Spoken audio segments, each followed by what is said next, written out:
ಅಜಿತ್ ಪವಾರ್ ಅವರ ಸಾವಿನ ಬಗ್ಗೆ, ಅದರಲ್ಲೂ ಈ ಜೆಟ್ ವಿಮಾನದ ದುರಂತದ ಬಗ್ಗೆ ಈಗ ಗಂಭೀರವಾದಂತಹ ಒಂದಷ್ಟು ಪ್ರಶ್ನೆಗಳು ಎದ್ದಿರುವಂಥದ್ದು. ಸೇಫ್ ಅನ್ನುವಂತಹ ಆ ವಿಮಾನದಲ್ಲಿ ಯಾಕೆ ಇಂತಹ ದುರಂತ ಆಯಿತು? ನೋಡಿ, ತುಂಬಾ ಸಿಂಪಲ್. ಈ ಬಾರಾಮತಿ ಏರ್ ಸ್ಟ್ರಿಪ್ ಏನಿದೆ, ಇದು ಏರ್ಪೋರ್ಟ್ ಅಲ್ಲ, ಏರ್ ಸ್ಟ್ರಿಪ್. ಇದನ್ನ 1996ರಲ್ಲಿ ರೆಡಿ ಮಾಡಿದ್ದು. ಸುಮಾರು 100 ವರ್ಷಗಳ ಕಾಲ ಇದರ ಮೇಂಟೆನೆನ್ಸ್ ಅನ್ನ ಯಾರು ತಗೊಂಡಿದ್ದಾರೆ ಅವರು ಪ್ರಧಾನಿ ಮೋದಿ ಅವರಿಗೆ ಅತ್ಯಾಪ್ತರು, ಅದರಲ್ಲೂ ಗುಜರಾತ್ನ ಅತ್ಯಂತ ಪ್ರಭಾವಿ ಉದ್ಯಮಿ. ಇದು ಸೆಕೆಂಡ್ರಿ, ರಾಜಕಾರಣ ಆಮೇಲೆ ಮಾತಾಡೋಣ. ಇದು ಇಲ್ಲಿನ ರನ್ವೇ 11 ಏನಿದೆ, ಅದು ಸಾವಿನ ರನ್ವೇ ಅನ್ನೋದನ್ನ ಬಹುಪಾಲು ಜನ ಈಗ ಮಾತಾಡ್ತಿರುವಂತದ್ದು. ಯಾಕೆ ಅನ್ನೋದನ್ನು ಕೂಡ ಹೇಳ್ಬೇಕು. ಯಾಕಂದ್ರೆ ATC ಕಂಟ್ರೋಲರ್ ಇಲ್ಲಿ ಇರಲಿಲ್ಲ, ಏರ್ ಟ್ರಾಫಿಕ್ ಕಂಟ್ರೋಲರ್ ಇಲ್ಲಿರ್ಲಿಲ್ಲ. ಅವರು ಪೈಲಟ್ ಜೊತೆಲಿ ಮಾತಾಡ್ಕೊಂಡು ಹೇಳ್ಬೇಕಾಗುತ್ತೆ, ನಿಮಗೇನ್ ಸಮಸ್ಯೆ ಇದೆಯಾ, ಲ್ಯಾಂಡಿಂಗ್ ಯಾವುದು ಇಲ್ಲ, ಈಗ ಲ್ಯಾಂಡಿಂಗ್ ಮಾಡ್ಕೋಬಹುದು, ಅಥವಾ ಪ್ರತಿಯೊಂದು ಕೂಡ ಒಂದು ಪ್ರೋಸೆಸ್ ಇರುತ್ತೆ, SOP ಇರುತ್ತೆ. ಆ SOP ಪಾಲನೆ ಮಾಡಲೇಬೇಕು. ಇದು ಏರಿಯಾ ಹೇಗಿದೆ, ಅನ್ಕಂಟ್ರೋಲ್ಡ್ ಏರ್ ಏರಿಯಾ. ಇಂತಹ ಜಾಗದಲ್ಲಿ ಸುಲಭಕ್ಕೆ ಪೂರ್ ವಿಸಿಬಿಲಿಟಿ ಇದ್ದಾಗ ಜೆಟ್ ವಿಮಾನಗಳನ್ನ ಹೆಲಿಕಾಪ್ಟರ್ಗಳನ್ನು ಕೂಡ ಇಳಿಸೋದಕ್ಕೆ ಕಷ್ಟ ಆಗತ್ತೆ.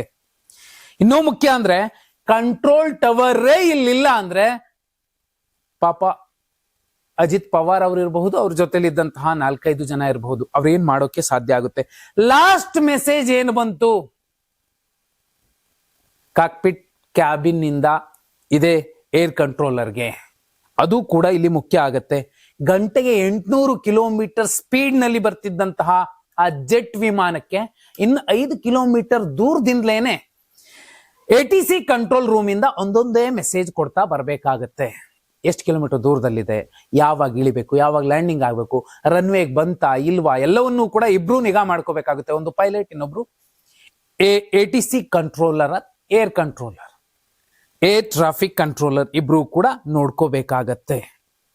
ವಿಶೇಷ ಅಂದ್ರೆ ಅವ್ರು ಇಳಿದ ತಕ್ಷಣನೇ ಪ್ರತ್ಯಕ್ಷದರ್ಶಿಗಳು ಹೇಳ್ತಿರೋ ಪ್ರಕಾರ 4-5 ಬಾಂಬ್ ಬ್ಲಾಸ್ಟ್ ಆದಂಗಾಯ್ತು.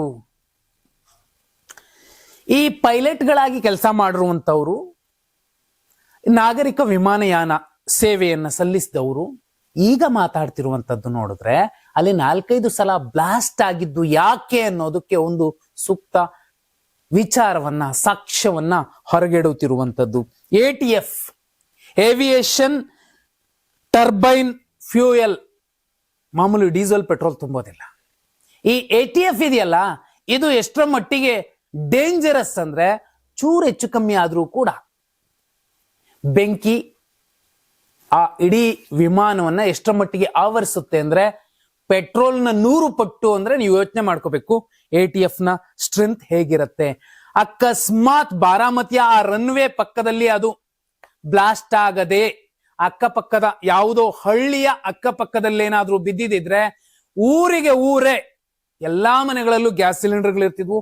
ಎಲ್ಲಾ ಗ್ಯಾಸ್ ಸಿಲಿಂಡರ್ಗಳು ಕೂಡ ATF ಜೊತೆಲಿ ಬ್ಲಾಸ್ಟ್ ಆಗ್ತಿದ್ವು ಒಂದೇ ಸಲ. ಹಂಗೇನಾದ್ರೂ ಆಗಿದ್ರೆ ಈಗ 4-5 ಜನ ಈ ದುರಂತದಲ್ಲಿ ಸಾವನ್ನಪ್ಪಿದ್ದಾರೆ. ಒಂದು ಹಳ್ಳಿನೇ ನಿರ್ನಾಮ ಆಗೋಗ್ತಾ ಇತ್ತು. ನೋಡಿ, ಈಗ ತನಿಖೆಯಲ್ಲಿ ತುಂಬಾ ಇಂಪಾರ್ಟೆಂಟ್ ಅನ್ಸುವಂತಹ ಒಂದಷ್ಟು ಅನುಮಾನಗಳು. ಇಳಿಯಲು ಅನುಮತಿ ಸಿಕ್ಕ ನಂತರ ATC ಮತ್ತು ಪೈಲಟ್ ನಡುವೆ ಸಂಪರ್ಕ ಕಡಿತಗೊಂಡಿತ್ತು.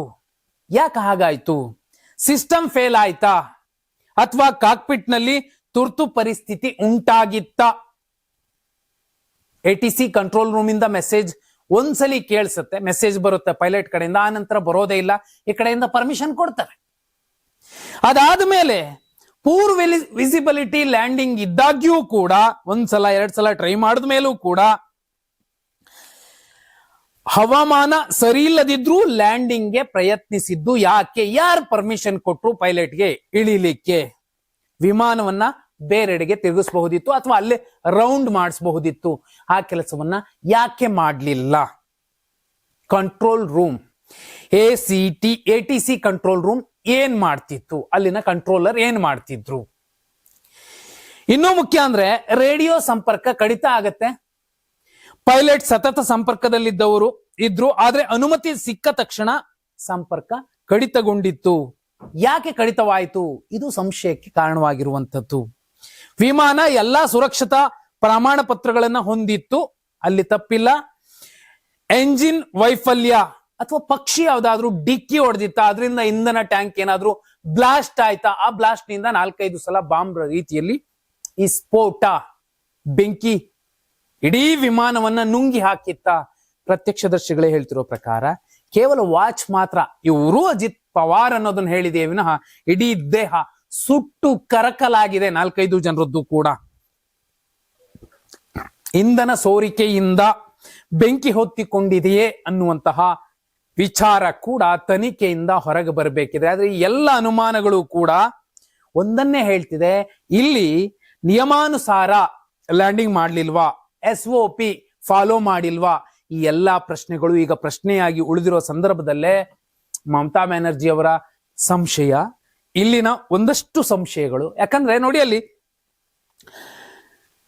ಕಂಟ್ರೋಲ್ ಟವರೇ ಇಲ್ಲ, ಅಲ್ಲಿ ATC ಕಂಟ್ರೋಲರೇ ಇಲ್ಲ ಅಂದ್ರೆ ಒಬ್ಬ DCM ಸಾಮಾನ್ಯ ಪ್ರಜೆಗಳಾದ್ರೆ ಏನೋ ಬಿಡ್ರಪ್ಪ, 1-2 ದಿನ ಸುಮ್ಮನೆ ಆಗ್ತಾರೆ, ಅವ್ರಿಗೇನೋ ಒಂದು ಪರಿಹಾರ ಕೊಡ್ತಾರೆ ಅಂತ ಅನ್ಬಿಡ್ಬಹುದು.